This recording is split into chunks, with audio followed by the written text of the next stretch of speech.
معزز خواتین و حضرات، اس مقدس اجتماع میں جب شرکت کی دعوت ملی تو ایک طرح کی سعادت تھی جس کے لیے آپ سب احباب نے مجھے چنا۔ میں نے صرف ٹیلی فون ہولڈ کر کے اتنی اجازت چاہی تھی کہ مجھے اپنی ڈائری دیکھ لینے دیں۔ پروفیشنل آدمی کی عجیب و غریب زندگی ہوتی ہے، صبح کہیں، دوپہر کہیں، شام کہیں، اور کئی دفعہ جب کام کا دباؤ زیادہ ہوتا ہے، میرا کام اتفاق سے ایک خاص پچ پر مسلسل گھنٹوں بولنا ہے۔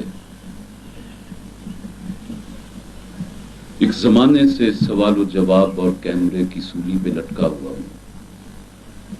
انسان ہوں، گلا خراب تھا، میرے ڈاکٹر نے مجھے بولنے سے منع کیا تھا کہ اس سے کہیں ایسا نہ ہو کہ تیری آواز میں کوئی مستقل نقص آ جائے۔ تو یہ مجھے پرسوں انہوں نے کہا، تو میں نے اپنی اہلیہ سے کہا کہ تم ادارے کو ٹیلی فون کر دو کہ میری یہ حالت ہے، میں بول نہیں سکوں گا، اور اگر بولوں گا تو وہ ڈاکٹر کی ہدایت کے خلاف جائے گی۔ ادھر سے جواب آیا کہ اگر وہ نہ آیا تو ہم اس کی تصویر کرسی پہ رکھ دیں گے، گویا جیتے جی آپ مارنا چاہتے تھے۔ اب اگر محبت کا یہ عالم تھا تو میں آ گیا ہوں۔ خطبہ صدارت، میری ساری مصیبت یہ ہے کہ ساری زندگی میں نے اسٹیج کو سنبھالا ہے اور دوسروں کو صدر بنایا ہے، ان سے خطبہ صدارت دلوائے ہیں۔ مجھے تو آج پتا چلا کہ خطبہ صدارت سے تو آسان چیز ہی کوئی نہیں۔ تو اگر اتنی ہی یہ آسان چیز تھی تو میں خطبہ صدارت بھی دے دیتا۔ میرا خیال تھا کہ اس میں کچھ بہت کوئی ثقیل باتیں کرنا پڑتی ہیں، لیکن ایک اچھا صدر یہی ہوتا ہے کہ مجمع کی بوریت کو اپنی بزلہ سنجی سے زعفران کرے اور لوگ خوش خوش اچھے اذہان سے اچھی باتیں، اچھی یادیں اپنے ساتھ لے کر جائیں۔ میرا جہاں آنا ایک طرح کا اس تعصب کو بھی کم کرنا تھا۔ میں آج آپ کو اپنی زندگی کا ایک راز جو میں اپنی خود نوشت میں تمہیں لکھ رہا ہوں، جب 1964 میں پاکستان میں لاہور میں ٹیلی ویژن رائج ہوا ہے، اس کا آغاز ہوا ہے، تو یہ اعزاز قدرت نے میری جھولی میں ڈال دیا کہ میں پہلا اناؤنسر، پہلا نیوز ریڈر بن گیا۔ ان دنوں وقت کی پابندی نہیں ہوتی تھی، اناؤنسمنٹ کبھی کبھی 10-10 منٹ ہمیں کرنا پڑتی تھی کہ ابھی وہ ڈرامہ آرٹسٹ تیار ہو رہے ہیں یا میوزک والے ہو رہے ہیں یا کچھ، ریکارڈنگ کا کوئی سسٹم تھا نہیں، تو سب کچھ لائیو ہوتا تھا۔ لاہور والوں نے مجھے پسند کر لیا۔ ایک دن میرے پاس ایک دوست، ایک شخص پیغام لے کر آیا کہ تمہیں پرویز صاحب نے بلایا ہے۔ اب یہ 1964 دیکھیں کہ میری عمر کیا ہوگی۔ شو بزنس کا آدمی جو سارا دن ریڈیو، ٹیلی ویژن، فلم، تھیٹر، اس کے علاوہ بہت کچھ ادھر ادھر، بہت کم ادھر ادھر دیکھتا ہے۔ تو میں نے کہا پرویز صاحب کون ہے؟ میں سمجھا کوئی فلم پروڈیوسر ہے، تو شاید فلم میں کام دینا چاہتا ہے۔ انہوں نے کہا طلوع اسلام والے۔ میں نے کہا ہٹاؤ یاد مولویوں کو، میں ان کا آدمی نہیں ہوں۔ بچپن میں مولویوں کے ساتھ بیٹھا رہا ہوں، یہ جنس ٹھیک نہیں ہے۔ اور میں آپ کو بتاؤں کہ جب میں اتنا سا تھا، میں 5 وقت کا نمازی تھا اور مسجد میں جا کے اذان دیا کرتا تھا۔ پھر میرے مرحوم باپ نے ایک دن مجھے بلایا، اس نے کہا کہ ادھر آؤ، یہ نماز وغیرہ پڑھتے ہو اچھی چیز ہے، لیکن ایک بات کان کھول کر سن لو کہ تیری 7 پشتوں میں کوئی مؤذن نہیں ہوا، کوئی مولوی نہیں ہوا، اور تمہیں زندگی میں کیا کرنا ہے؟ یہ مولوی بننا ہے تمہیں؟ تو اعتدال میں رہو، तवाज़ुन में रहो। बाप की वो बातें कान में आ गई और रफ्ता रफ्ता अजानें देना बंद कर दी, रफ्ता रफ्ता मौलवियों से दूर होना शुरू हो गए और फिर अल्लाह ने करम किया कि बिल्कुल ही मैं दूर हो गया। आज यहां जब मैं आया हूं तो मेरा ख्याल था कि जो अहबाब आए होंगे उनमें 90% अहबाब ऐसे होंगे जिनके चेहरे पे मुतशर्रे दाढ़ियां होंगी, उनके कांधों पे पीले रुमाल होंगे, उनकी आंखों में सुरमे की तहरीरें होंगी, उनके माथे पे जफर के नक्शे होंगे और वो बात बात पर सुभान अल्लाह और बाबा, और अगर उनमें कोई पतलून पहनने वाला आ गया तो वो सब उसकी तरफ ऐसे देखेंगे जैसे भेड़ों में कोई भेड़िया आ गया हो। और जब मैं वहां उतरूंगा तो वहां इस्तिकबाल के लिए हार फूल लेके बहुत से मौलवी खड़े होंगे, पर जहां आया हूं किसी ने नहीं पूछा कौन आया है। एक दोस्त ने आगे बढ़ के कहा तारिक अजीज आ गए, हाथ में लाया, ऊपर ले गए, कमरे में बिठाया, चाय पियोगे? कहा पीऊंगा, ले आओ भाई। चलें जी, नीचे इंतजाम हो रहा है, चलते हैं जी। आके देखा कि इंसानों की मजलिस में आया हूं, इंसानों की मजलिस में आया हूं। उसके बाद कराची में मैं था तो मेरे एक मिलने वाले, मैंने उनको अम्मी अब्बा बनाया हुआ था है, वो एक दिन मेरे घर आया और उन्होंने मुझे 1-2 कैसेट्स दी वीडियो, वो परवेज साहब की थी, वो मैंने देखी। बस उसके बाद वो मुझको अपना बना के छोड़ दिया। क्या असीरी है, क्या रिहाई है। और मेरा ख्याल है कि अब बहुत से साथियों के पास परवेज साहब के अफकार पर मुश्तमिल वो कैसेट्स, वो किताबें, वो पंफलेट, वो ऑडियो, वो वीडियो नहीं होंगी जो मेरे पास हैं। और मैं जब गाड़ी में सफर करता हूं, मैं आपको एक किस्सा सुनाता हूं। मैं गाड़ी में सफर करता हूं तो अदाकारों की गाड़ियों में लेटेस्ट म्यूजिक होता है, गाने होते हैं, कव्वालियां होती हैं। मेरे पास परवेज साहब के कैसेट्स होते हैं, मैं वो चलाता हुआ सुनता रहता हूं और कुछ रोशनी मुझे मिलती रहती है। तो एक दिन एक मौलाना हम सफर हो गए तो मैंने कैसेट लगा दिया, सुना। कुछ सीधे होके बैठे, कुछ दाढ़ी में हाथ फेरा, कुछ पहलू बदला। अभी तक उनको ये नहीं पता चल पा रहा था कि ये आवाज किसकी है। आखिर जब वो उनके मसलक पर बराह रास्त जद पड़नी शुरू हुई तो कहने लगे तारिक साहब ये कौन है?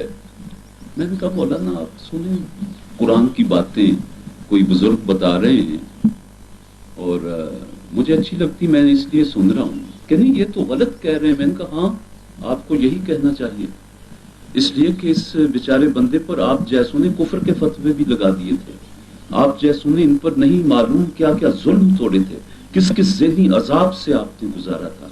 तो आप अगर इस बंदे के लिए इस वक्त कलमा खैर कह देते तो मैं समझता शायद इनके खुलूस में कोई कमी आ गई है, फिक्र परवेज बदल गई है। क्योंकि जब तक मुल्ला मुखालफत करता रहेगा फिक्र परवेज निखरती रहेगी। ये दलील है उन लोगों की मुखालफत की जो रुजत पसंद हैं, जो तकलीफ परस्त हैं, जो इस्लाम को एक साबित और जाबित मजहब बनाना चाहते हैं, दीन बनाना चाहते हैं। अगर वो मान गए तो फिर हमें सोचना पड़ेगा कि बात क्या हुई, कहीं हम वो राह तो नहीं छोड़ गए। मुल्ला से मेरा तजुर्बा ये है, जैसा वानी साहब ने बताया कि ये जेल में थे, 1970 से पहले याह्या खान की आमरीत के खिलाफ में टकरा रहा था पाकिस्तान पीपल्स पार्टी के स्टेज पर। तो मुझे 1 साल कैद बामुशक्कत मार्शल लॉ ने दी और मैं सेंट्रल जेल हैदराबाद में अपनी कैद पूरी कर रहा था। हमारे साथ ही मौलाना अब्दुल हक रब्बानी होते थे। किसी बात पर वो जेल से टकरा गए और उन्होंने कहा कल से भूख हड़ताल करनी है। मेरे सेल में मीर अली अहमद टालपुर साबिक वजीर दिफा और गवर्नर थे, मैं और मीर साहब एक ही सेल में थे। अब वो मौलाना अब्दुल हक रब्बानी हमारे पाकिस्तान पीपल्स पार्टी के साथी थे, उनका जेल में भूख हड़ताल करना गोया पूरी पार्टी को उनका साथ देना था और उनका मौकफ गलत था। तो मीर साहब ने मुझे रात को भेजा उनके सेल में कि जाके मौलाना को कायल करो और मेरा भी पैगाम दो। मैं जाके बैठ गया। मौलाना रब्बानी, अब तो उनका इंतकाल हो गया, मोहब्बत करते थे। मैं बैठा रहा, इधर उधर की बातें करता रहा, फिर जेल के जुल्म सितम, फिर ये, और फाइनली ये हुआ, मैंने कहा आप भूख हड़ताल कर रहे हैं? कहने लगे हाँ। लेकिन मैंने कहा जी दलील दें, किस बात पर, ताकि हम भी सुबह खाना उठा के बाहर फेंक दें, हम आपका साथ देंगे। उन्होंने दलाइल देने शुरू किए। मैंने कहा ये दलाइल सारे आपके बोगस हैं, सियासी ज़हन इनको नहीं मानेगा। जब लोग बाहर सुनेंगे कि अंदर मौलाना अब्दुल हक रब्बानी ने इस बात पर जेल में भूख हड़ताल कर दिया, तो सियासी ज़हन आपका तमस्खुर उड़ाएगा। फिर हमने अपनी दलीलें देनी शुरू की और मैंने कहा मीर साहब का भी पैगाम है। रात को 1 बजे मौलाना ने फैसला किया कि अच्छा सुबह भूख हड़ताल नहीं करूंगा। मैंने कहा जी बड़ी मेहरबानी, अब मैं जाके मीर साहब को बताता हूँ। मैं सेल से निकलने लगा तो मुझे वापस बुलाया, कहने लगे इधर आओ जरा। मैंने कहा जी मौलाना। कहने लगे तुमने मुझे कायल कैसे कर लिया? इसलिए कि मौलवी और कम्युनिस्ट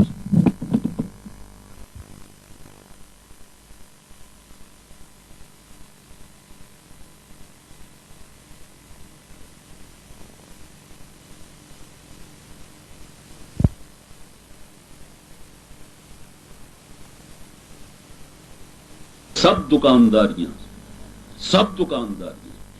और जिस दिन इनकी आंख बंद हो गई, इनका नाम लेवा कोई नहीं होगा। मैं आपको बता दूं, हर इंसान ने मर जाना है।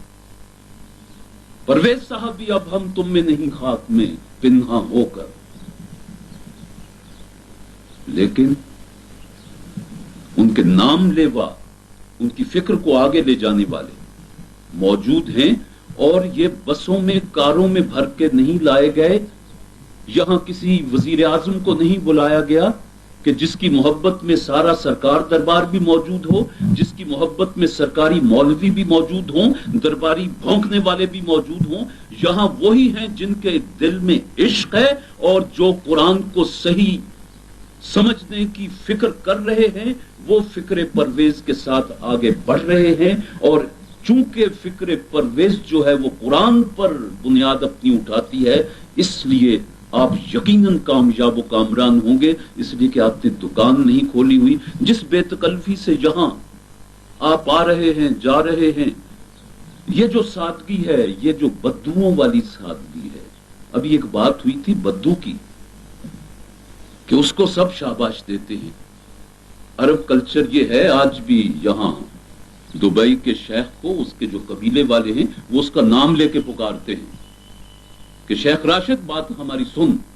वो जो बादिया में जाता है अपना वक्त गुजारने, ये तो प्रोटोकॉल उसको महल में मिलता है आके, जहां उसके जाती मुलाजमीन और आने वाले शहजादे और ये। जब वो बादिया में अपने कबीले में जाता है तो बच्चा भी खड़ा होकर उसको शेख जाहिद ही कहता है, उसको हिज एक्सीलेंसी और ये वो सारे ये अल्फाज नहीं मिलते। ये अरब की माशरत थी कि वो नाम लेके पुकारा करते थे।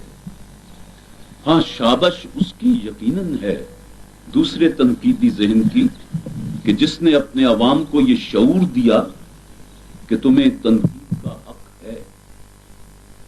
बातें बहुत सी हैं लेकिन नहीं कहूंगा। बाकी अब्दुल्ला साहब ने मेरी मदद की, लेकिन साथ बदला भी ले लिया। मैं आपसे एक बात कहना चाहता हूं, ये दर्दमंदी से है, ये एक राय है मेरी, ये एक राय है। मुत्तफिक हूं तो ठीक है, ना मुत्तफिक हूं तो बहरहाल ये मेरी राय है। जहां तक मैंने बाबा जी की मजलिस से इस्तफसारात सुनी हैं, उनमें जब कोई मोहब्बत की बात, जब कोई मुस्कुराहट की बात आती थी, या जब कोई गहरी बात आती थी, बाबा जी तो अजीब जादूगर थे। मुश्किल तरीन मामलात को وہ پنجابی کے لطیفہ گوئی میں بھی یوں گھما پھرا کے آپ کو تر و تازہ کر کے اور پھر وہ ایک مشاق آہنگر کی طرح جو چوٹ مارتے تھے تو ذہن یوں کر کے اس کو ایکسپٹ کرتے تھے تو سننے والے بے اختیار تالی بجاتے تھے. میں نے ان کے تمام کیسٹس میں تالیوں کی آواز سنی ہے. گویا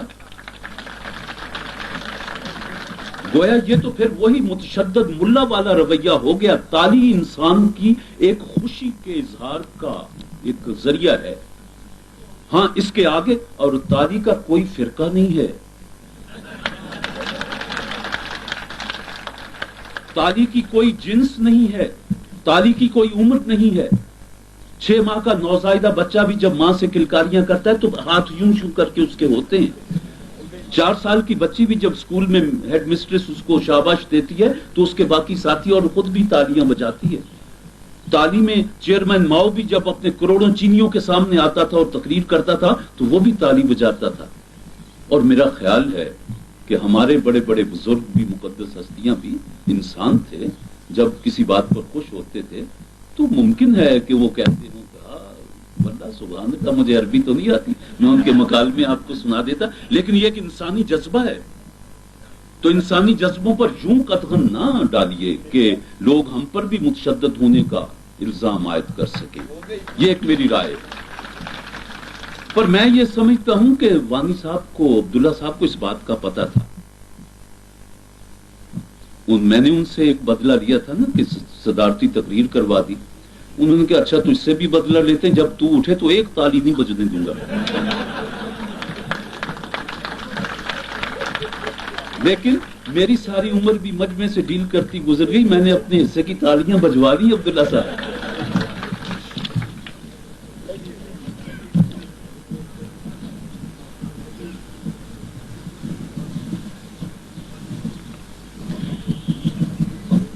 میں نے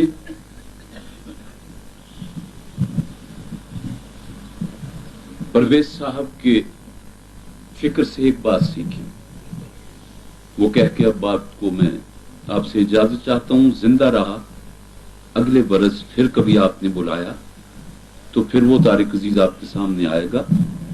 اس وقت میں ڈر رہا ہوں میری پھر ریکارڈنگ سے کہیں میں آواز کو پھر لے کے نہ بیٹھ جاؤں کہ انسان کے اختیار اور ارادے کو سلب نہ کرو. انسان کے اختیار اور ارادے کو سلب نہ کرو. کبھی انسان کی عزت نفس کو ضعف نہ پہنچاؤ. اپنی بات کہتے جاؤ, وہ تمہارا ہو جائے گا. اگر عزت نفس کو ضعف پہنچ گیا تو وہ ریئیکٹ کرے گا. اگر اختیار اور ارادے کو سلب کر کے کچھ کام کر لیا تو یہ ایسے ہی ہے کہ وزیر اعلیٰ نے ایک پلاٹ دیا, 4 دن میں اس کے ساتھ ہوا, اس کی چھٹی ہوئی, ساتھ ہی میرے نظریات کی چھٹی ہوئی. وہ پیشہ ور لوگ ہوتے ہیں, پیشہ ور ملا ہوتے ہیں. وہ بات نہیں. بات وہی ہے جو فصل دلوں کی زمین پر کاشت ہو, نظریات کا پانی ملتا جائے, لوب اور لالچ کے شدائد اور تیز ہواؤں سے اسے بچایا جائے تو ایک دن پودا برابر ہو جاتا ہے. آپ نے کہا کہ کہیں آج سنگ بنیاد رکھا جا رہا ہے. عمارت جب بنتی ہے تو ظاہر ہے کہ آج اخراجات, اور آپ کے ساتھ مجھے یقین ہے کہ بڑے بڑے سیٹ ساہوکار نہیں ہیں, عاشق ہیں. تو عاشق کے پاس تو سوائے جذبے کے, دل کے اور کچھ ہوتا نہیں, بلکہ سر و سامانی جو ہے وہ تو عشق کی دشمن ہے. اس سلسلے میں اگر آپ کبھی کوئی پلاننگ کریں, کوئی خدمت میرے لائق آپ مجھے الاٹ کریں کہ یہ کام ہم تیرے ذمہ کرتے ہیں, میں اگر اس کو پورا کر سکا تو اس کو میں اپنی خوش نصیبی سمجھوں گا. عبداللہ صاحب نے خطبہ صدارت میں کہا کہ ٹیلی ویژن پر دین اور مذہب کا فرق. پاکستان ٹیلی ویژن حکومت کا ایک ذیلی ادارہ ہے. میں ملازم نہیں ہوں, میں एक कॉन्ट्रैक्टर की हैसियत से काम करता हूँ। हर प्रोग्राम का कॉन्ट्रैक्ट होता है। मेरा जी चाहे मैं छोड़ के भाग जाऊं, उनका जी चाहे वो सुबह बाहर नोटिस लगा दें कि तारिक अजीज अब तेरी जरूरत नहीं है। आपने कहा कि शोले पर पैर रखा है, मैं कहता हूं मैंने शाखे नूर को छुआ है। शोला तो जला देगा, शाखे नूर तो और हसीन बना देगी। और अगर मैं तो कोशिश करता रहता हूं, लेकिन बात को जरा घुमा फिरा के करता हूं। चलो ऐसा ही सही। और जिस दिन मेरे नजरियात की वजह से पाकिस्तान टेलीविजन ने या किसी हाकिम ने या किसी मुल्ला ने मुझ पर वार करने की कोशिश की, तो मैं इससे पहले भी कर चुका हूं कि उस रिज्क से मौत अच्छी जिस रिज्क से आती हो परवाज में कोताही। मैं किसी मॉडल टाउन में नहीं गया, मैं किसी राय विंड में नहीं गया, मैं किसी मंसूरे में नहीं गया। आज आया हूं तो पूरे ज़हनी और जिस्मानी जिम्मेदारी के साथ आया हूं कि मैं इदारा तुलूए इस्लाम में आया हूं, इसकी फिक्र से मुत्तफिक हूं और इंशाअल्लाह बशर्ते जिंदगी आइंदा भी आता रहूं।